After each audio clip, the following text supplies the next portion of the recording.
Yan, so magandang araw po sa inyo lahat mga paps, no? Sa mapapalang araw sa inyo lahat dyan. So, happy Monday morning po sa inyo lahat. So, meron tayong gagawin tayo ngayon. Meron tayong gagawin ngayon. Isang Sony 40 inches, no? So, yung model niya, makikita ba natin dito? So, dun sa cover pala niya, yung cover niya is nilagay natin dun sa may ilalim. So, bali binuksan na natin siya para makita natin agad yung loob niya, no? So, yung problema nito, sabi ng may-ari, may mga panahon na unang bukas mo normal daw, hindi naman siya mamamatay. Tuloy-tuloy din yung kanyang pag-andar. Tapos meron namang araw na pag sinaksak mo, logo na lang lalabas, tapos patay, then logo ulit, then patay. Mga 3 beses bago siya mag si 6 blink. So sa mga ganung problema, 6 blink, nasa backlight yung problema. Pero sa sitwasyon natin ngayon nito, kung chinecheck natin ang backlight tester, yung kanyang LED strip, ito, chineck natin yan. So wala nang pong problema, wala nang pong diferensyang voltahe. Lahat po ng strip, 5 strip dyan, is balance po yung kanyang voltahe nung chineck natin sa backlight natin, no? So ito siya, testingan natin. Tinesting natin to kanina, ay patay sindi nga siya. So ngayon, check natin ulit. Baka pangalawang ito testing natin. Baka mag-normal siya. Labas yung logo ng Sony.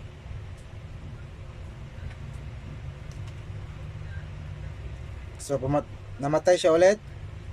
Tapos, nung paglabas ng logo. At saka, hindi na bumalik. So, tingnan natin kung nagbi-blink na ba yung kanyang indicator. Tingnan nga natin. Ayun, Ito nyo ba? Naduduling kasi ako Hindi makita yung kanyang indicator, Ito yung mga indicator, nagsi-6 blink, nag-blink yan. So, bibilangin natin ngayon. So, ayan. 1, 2, 3, 4, 5, 6. Yun, then stop. So, ito yung kanyang problema. Pero may mga pagkakataon, panahon, na pag sinasaksak mo siya, normal naman. Gagana siya kahit isang araw mo siya gamitin is hindi po siya mamamatay, hindi po siya magsi-6 blink kasi na-test natin to kasi sabi na may-ari namamatay daw. Nung pagka-testing natin, hindi pa natin binuksan, tinest natin dun sa may unahan, sa may table natin. So isang araw yung pinaandar natin, so normal siya, wala pong problema, hindi po siya namamatay, no?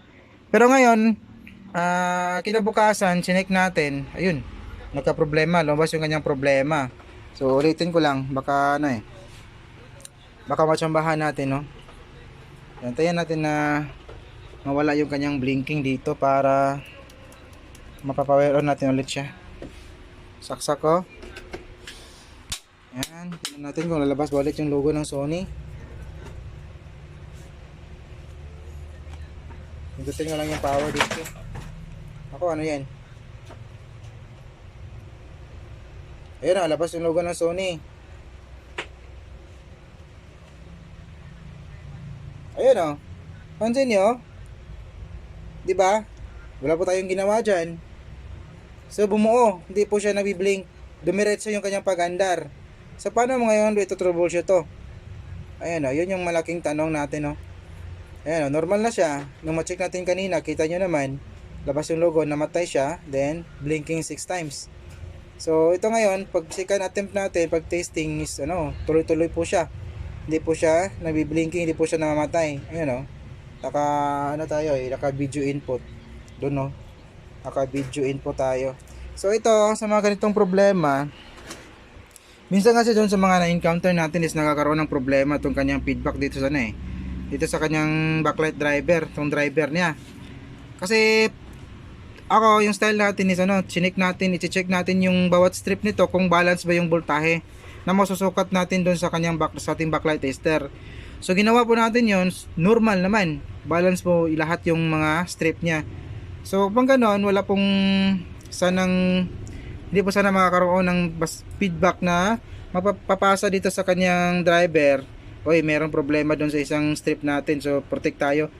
So wala po siya mababasa sana kasi normal naman balance naman yung voltahe niya. So ang gagawin natin ngayon pwede naman siguro natin papalitan to, pero medyo medyo mahal din at saka lalaki din yung gastos na mayari.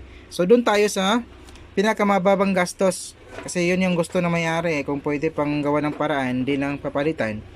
So yun yung gusto ng kadalasan karamihan ng mga customer. So doon po tayo kasi customer lover po tayo Ayan. So ang gagawin natin is disable lang po natin yung kanyang protect ng ating driver na ito. Para naman hindi na po tayo makapag-charger. Hindi wala na po siyang babayarang parts na papalitan natin, no. So, yun nga yung disable natin yung protect nito. So, kukuha tayo ng 1K resistor doon sa kanyang pin ay number ng ating BD9397AFB. So, sa may pin 31, yun yung kanyang protect. So i-disable natin yun gamit tayo ng 10K resistor pala. Kukonekta natin sa may pin 31 na yan, sa may maliit na resistor na yan, at kukonekta natin sa may ground. So sandali lang at kukuha tayo ng resistor, no. So ayan, let's continue mga paps. Ayun, pansin nyo, mayroon na tayong resistor na nilagay dyan. Ayan, 10K resistor mula sa may pin 31 na yun, sa maliit na, hindi makita kasi zoom in natin. Mula dito sa maliit na capacitor na to. Yan, nakakonekta na yung 10K resistor natin dyan. Ayan, yan, nakakonekta na yan. Then to ground.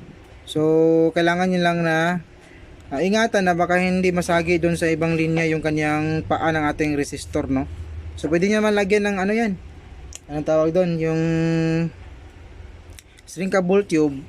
So ito sa akin lagyan ko ito mamaya, demo lang kasi ito ayan, para safety talagang hindi siya masagi doon sa mga ibang paa na hindi naman dapat paglagyan. Doon sa may pin 31 lang. So kung pagbilang nito, ito yung pin number 1, yung mga bilog na yan, 1, 20, then yung 21 hanggang 31 dito naman magsisimula yan. So ito yung pin 31, kukonekta na yan sa may maliit na capacitor na to. So check nyo lang doon sa may Google yung number nito at makikita nyo yung kanyang pin protection. So ayan na siya, nakakonekta na yung resistor to ground, no? Pin 31 to ground. Ayan, so balik tayo. Then final testing na tayo. May source na tayo nilagay kasi naka-i-video tayo kanina. Kaya gumana na rin yung input natin na video, no? Saka saksak ko lang muna. Saksak lang natin.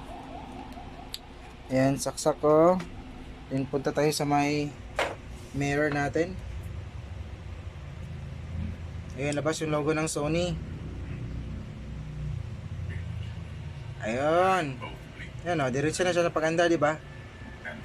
So obserbaran natin to. Andarin natin tapusin natin dito sa movie natin.